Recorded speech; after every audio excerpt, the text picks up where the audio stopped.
right now here with just turned 4 p.m. here in Phoenix, Arizona, 6 p.m. on the East Coast, and the first polls will be closing at 7 p.m. in just an hour in states like Georgia, South Carolina, Vermont, Virginia.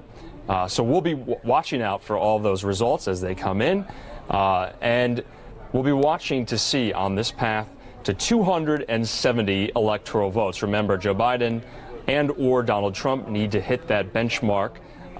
That is the minimum of electoral votes that they need to get to be declared a winner. Obviously, there are a bunch of scenarios that can be played out. We'll be watching all of that in the battleground states: Pennsylvania, Florida, Michigan, Wisconsin, Arizona, and several others, including those toss-up states that you've been seeing a lot this cycle that is very, very rare: Texas, Georgia, and here in Arizona. So we'll be following all of that. The stakes are high, 2020 on this election night. Also, we want to be following a lot of the Senate races around the country. The makeup of the Senate is crucial. It's been in Republican hands for some time. Republicans are hoping to keep the majority there. Democrats would love to take control. So we'll be watching out of Alabama. That is the one race where Republicans might pick up a seat. You have incumbent Senator Doug Jones against Tommy Tuberville, the former football coach at Auburn University. Remember, Doug Jones won that election in 2017 against Roy Moore in Alabama, very, very narrowly for a Democrat. So Alabama could go back to Republican hands after tonight. We're watching North Carolina between incumbent Senator Thom Tillis and Cal Cunningham. We're watching Colorado, the Senate race there between the incumbent Cory Gardner and the former governor there, John Hickenlooper. And remember, John Hickenlooper ran in the Democratic primary against Joe Biden. Obviously, he didn't make it.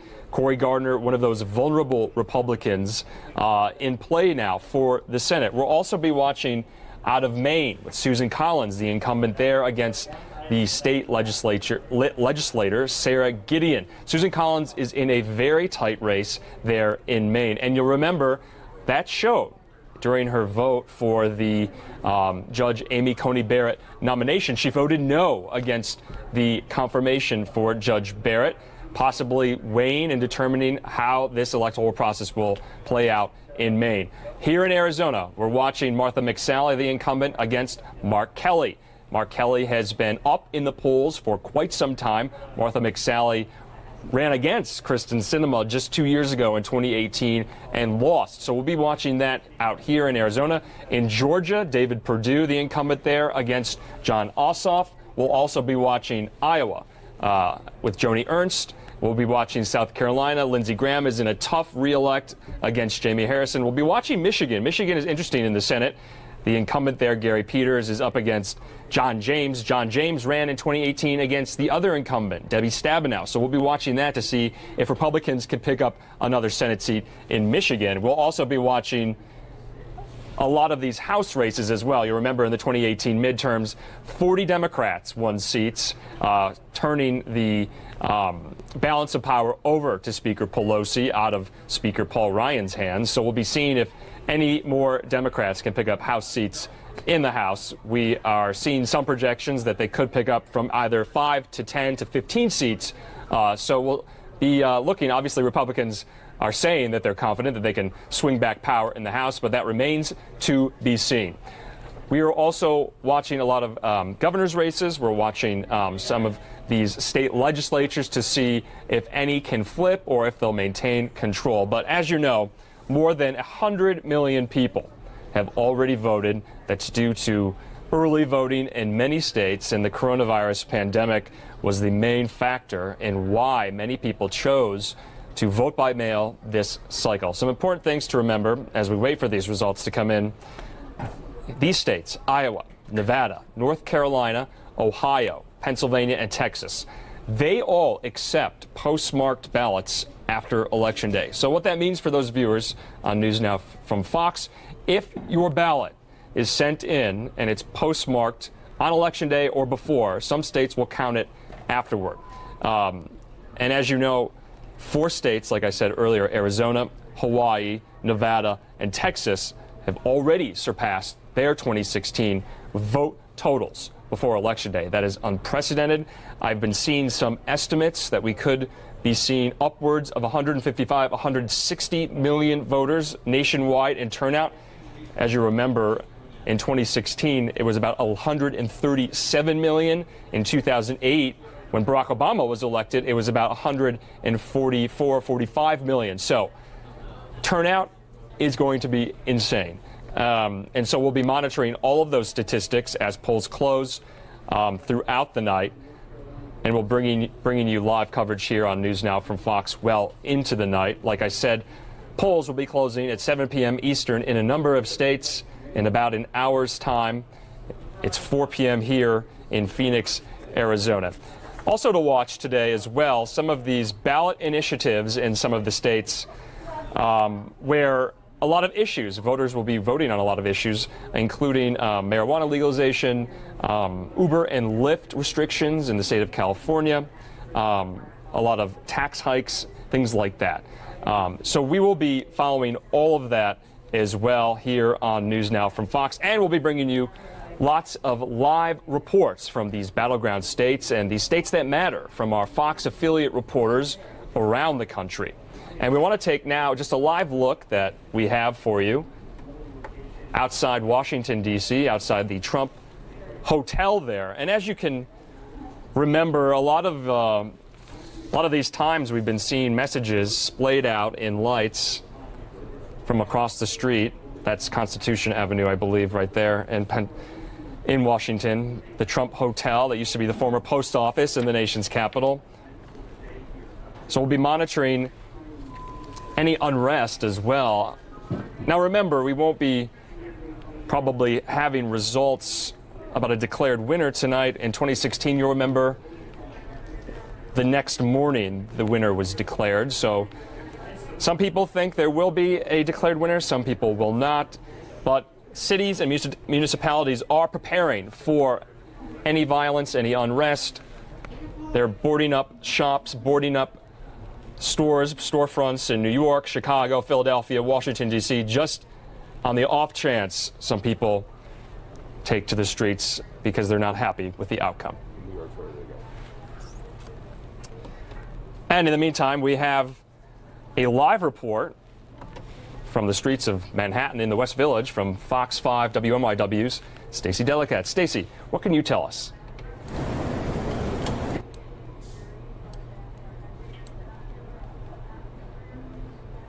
Right now, as you said, and at this polling site behind me, it has been unusually quiet today, and part of that reason is that more than 1.1 million New Yorkers took advantage of early voting, the first time we've had early voting in a presidential election, and were able to cast their votes over 9 days leading up to Sunday, actually. So many New Yorkers actually took advantage of that early voting as well as mail-in or absentee voting as well. And so because of that, we haven't seen the crowds that we normally would see on a presidential election day. At this polling site behind me, in fact, there is no line right now, and typically at this time after work, we would see a big rush.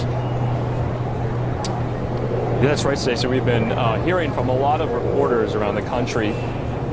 We've been hearing from a lot of reporters around the country that they're not seeing these long lines because so many people have early voted. What are voters telling you about if they're undecided? I know you're in New York, where it predominantly goes blue in most of these cycles, but have you been seeing any surprises from voters? Yes, that is true. New York does typically go blue in a presidential race, almost always. But that being said, we do have a competitive congressional race out in Staten Island, a district that covers Staten Island and part of Brooklyn, and that's Democrat Max Rhodes, who's being challenged by a Republican incumbent, an assemblywoman. And so in that race, we know that there is a lot of Republican support, and that race is expected to come down to very razor-thin margins. So there are some races that we're really not so sure what the outcomes will be locally. And Stacey, just lastly, can you tell us about some of the precautions New York City's taking as far as, if they're anticipating people coming out to protest, a lot of shops and storefronts boarded up that I was seeing, like on Fifth Avenue and Soho and things like that. What can you tell us about that, and has anyone that you've talked to, are they anticipating that?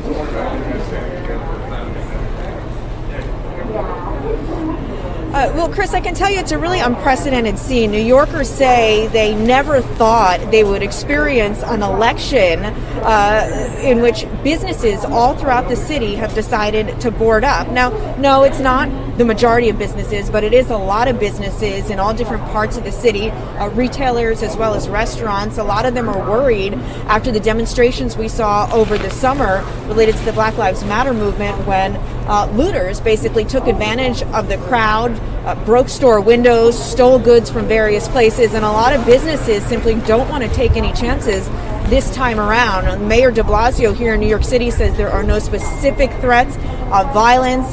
Police are not expecting there to be any specific instances of violence, but obviously we know these things can get out of hand very quickly, and so police say there will be extra officers on duty.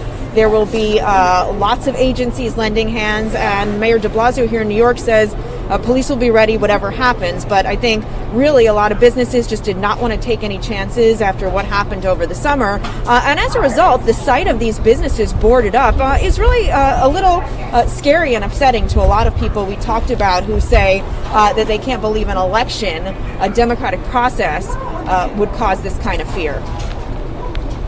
That's right, Stacey. Tensions are a little high there in New York. I just wanted lastly to ask, what time do polls close there? And if people are in line as polls close, will they still be able to vote?